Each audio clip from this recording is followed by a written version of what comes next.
No, you're not as tough as a UFC fighter, so imagine how bad they would be. You mean they ain't tough? What the you mean they're not as tough as me? What's wrong with you? What the wrong with you? Okay, all right. You're not a Brock Lesnar. I'm sorry. I'm not in that mother. Brock Lesnar. The UFC is different than the county jail. It's a different level of competition. Throw me in the cage. I'm sure Dana would love to throw you. You want to go to MMA gym? Throw me in the cage. Let's go to an MMA gym. We gonna go there. We're gonna find some 260-pound Russian dude. They gonna fold your ass up. To the cage. You're done. We gonna bet a rack. I want my rack. And don't forget to bring the bitches when we done. And don't forget to bring the bitches when we done. I just want to clarify. Don't forget to bring the bitches when we done. This is gonna be the easiest $1,000 I ever made in my life. That you are going to be able to get in the cage with a UFC heavyweight and dominate. Skill, the expertise. You gotta see it. What you feel? How could you feel? That $1,000. All right, easy. No, you're not as tough as a UFC fighter, so imagine how bad they might. So that clip that you just heard right now was obviously from No Jumper with Adam interviewing 4Extra. I gotta tell you, there's a lot of dudes out there in the streets that think they could fight. And there are some that can. And one of the main reasons why, and it's no secret, they're trained.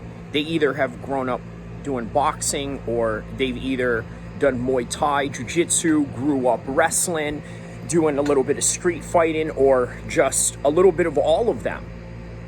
So it is no surprise why they feel confident in what they do. Now, for other people, I just don't get it. I don't get what some dudes feel confident in when they walk into a room and say, you know what, I'm going to kick everyone's butt in this room. But how? How are you going to do that? What have you done? What have you trained? And what sort of skills do you possess that gives you this false sense of confidence? Now, look, if you've trained and know what it feels like, and you know how to put someone's lights out, you know how to take somebody down and willfully submit them, I'm not talking to you on this one. I'm talking about the guys that feel like just because they turn red, that the whole world is going to shake for them. It doesn't work like that. Well, here's something that I think is quite interesting, right? And I'm going to get to the topics in just a second. 4Extra, unlike most gang members, he doesn't smoke, doesn't drink, doesn't partake in any drugs. And his main reason is because he wants to stay vigilant at all times in all relevant situations. As you would imagine, that's the right thing to do. That's sort of the reason why they drug test you in the military, I suppose. And weirdly enough, this guy's dad has a military background, and not to shift away from any particular topics, but it's the reason why he's quite tough. Now look, could 4Extra develop, let's say, any type of fighting skills? Yeah, anybody can. And you know what? Here's the crazy part about it. The more athletic that you are, the easier it is for you to execute a technique and to do it with no particular problems or any issues of, let's say, executing the technique, okay? Like, a lot of people who are uncoordinated, it's very difficult for them to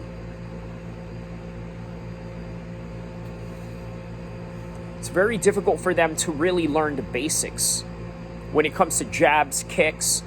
You would be surprised how many people have a hard time throwing a roundhouse kick or throwing a straight punch properly.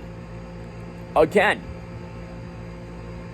if you're more athletic, you can pick it up a lot quicker. And that's just the reality of it. So, it leads me to the next topic at hand with Michael Chandler and how he had finally succumbed to the idea that, you know what, I may not be able to fight McGregor, because the reason is McGregor has a lot of different issues going on with his personal life, his business life, and not only that, maybe even his spiritual life. And what do I mean by spiritual? I mean getting into the habit of being in a full-time training camp without having to worry about certain distractions. He's coming off of a movie. Now he's coming off of becoming an owner of BKFC. And then as a result, he's now in this position where he's in a limbo of trying to train full-time as a fighter while ignoring all these other different business ventures he has going on. I think the UFC is starting to notice a reality in his limit, and as a result, they don't want to ruin his brand, because ultimately, Conor McGregor's entire brand is entirely a part of the UFC's majority catalog and library. So in other words, they're going to protect him at all costs. So if they don't feel that it is conducive to move forward with a fight, then they're not going to push him to do so. Especially when they feel that he's not going to be able to perform at his best. I don't think it's so much about whether he's going to win or lose against Michael Chandler. Is that, will he put in the maximum effort to at least not get hurt? Because that's another side of fighting that a lot of people don't understand, right? There are guys out there all around the regional scenes, all around the amateur circuits, that will literally fight just for chump change. Not only that, put in certain positions where they are hyper leveraged into having no choice but to fight, meaning that it's the only type of salary that pays their way of living or standard of living. I mean, man, I'm telling you, that's the dark side of the fight world that not many people really know or understand. But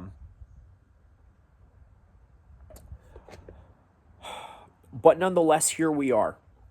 They don't want him to fight, and he can't fight for several reasons. And there's all these other accusations that he has going on in Monaco. I don't know anything about that to really verify specific information, but I would imagine a lot of it has something to do with certain assault charges, and in particular, certain patrons of that particular city, right? That's the only thing I could imagine out of it. But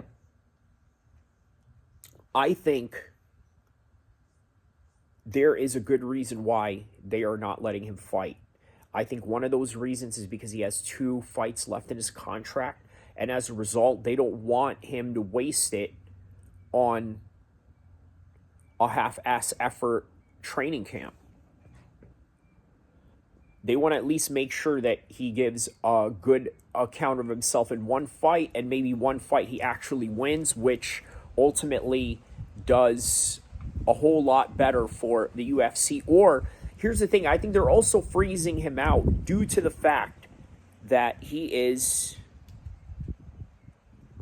under 2 fights left. And this is about the time where the UFC negotiates with you if they feel that they want to do business with you further into the future. Now, obviously, with Makhachev, his last fight, they let him do that last fight, and now they're in the final decision of not re-signing him, even though he won that fight. That's the cruciality of the fight business.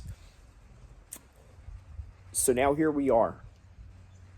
Charles Oliveira and Michael Chandler. I gotta tell you, it seems really almost useless to talk about this fight because we've already seen it happen. Obviously, Charles Oliveira has a win over Michael Chandler. How will he do it this time? Will he submit him again, or will he knock him out? Or will he actually go to a decision, considering that Michael Chandler has been in a long-drawn training camp in which half of that training camp is also indicative of, let's say, the rest that his body may have needed throughout all the years of wear and tear that he's gone through. Perhaps. But I think in the part of Charles Oliveira, it was very intelligent of him to pick this fight. Example, he wins this fight. There is a possibility where Conor McGregor comes back. He gets put into that position. As for Conor McGregor, he knows that this is a fight that's winnable for Charles Oliveira, and as a result, will make it a whole lot more attractive to pick him as an opponent when he returns. And what's in it for Conor? Obviously, Charles Oliveira is on the top of that list in the 155 division, and as a result, it gives him a slot to basically slide in there in the top 2, top 3 to get a title shot. Conor just needs to be a top 5 and he can get a title shot. Right? In the non-meritocracy of the UFC, in the way that they pretend that it is, if you are a number 5 guy and there is a number 1 guy who has a long win streak, and for whatever reason, he just not a pay-per-view seller, guess what? They're going to go with number 5, which is Conor McGregor, with the title fight against Islam, and then there's a storyline behind that. So I'm just giving you sort of the projections of the matchups that they're looking to do in these situations. So that's what you have for Conor. Charles Oliveira. You either have Dustin Poirier, because a lot of these matchups I'm mentioning to you are absolute heat. Come to think of it, I think Charles Oliveira is the B- side, never mind the B side, between the A side and B side equation of the contractual matters against Conor McGregor, but Conor McGregor would be carrying that card altogether. Not saying that he's going to win or lose against one or the other. I'm just saying that there is an A side and a B side when it comes to the contractual business side of things before the pre-fight arrangements. And as a result, even with a win, Oliveira may just, I don't know, not get the fight. But if Oliveira gets the ranking and maintains a number 1, number 2 slot on the top, I think that beating Michael Chandler would be big for his own brand. Obviously not life-changing, but then it leads him to a life-changing fight against Conor McGregor. And Conor McGregor would be attracted to take that fight because Charles is at the number 1, number 2 slot, which can lead them to the 155 title quicker. But the question is, does Conor even care about fighting for championship fights? Because there's a time where a championship level fighter, whether that would be in boxing or MMA, comes to the conclusion that, you know what, I'm either going to be a fun fighter, meaning that I take on these fun fights with really no meaning behind it, no attachments with championship, and an obligation to a lineage of, let's say, defending it after the fact, then yeah, that's a certain point that a lot of fighters get to. And I think he's at that stage right now where he doesn't really need the championship fights, let alone even have any motivation to compete in them. So in comes Dustin Poirier. You know the story about this whole entire situation. Afterwards, he busts his leg open in the last fight, only for Conor to be in defiance, literally scream at Dustin Poirier's wife, and you guys know the rest from there. I don't need to repeat it, but it is subjection to a man literally, possibly, you know what, you're not allowed to suggest anything on YouTube. Let me get off that. But yeah, the ultimate would happen for most men in the way that they would have acts of reprisals as a result of those words, to say it lightly. But Dustin Poirier has a chance of possibly settling that in the cage, which is what they do in the first place, right? At least make money off of it. But I think he has another scheduled bout against Colby Covington. Now, that's another interesting little, how do I say this, end of the road, crossroad situation in his career right now. He's obviously fought for the title multiple times, has lost. He can't go back and fight Leon again because it would make no sense to rematch. Or, I don't know, maybe. You never know. One guy pulls out, another guy agrees to come in at a short notice. Who knows? Colby is willing to step in at a short notice. You never know. We can't count him out. But he's certainly ducking Ian Gary. But that's another story for another time. Don't forget to like and subscribe. I will see you guys in the next video, inshallah.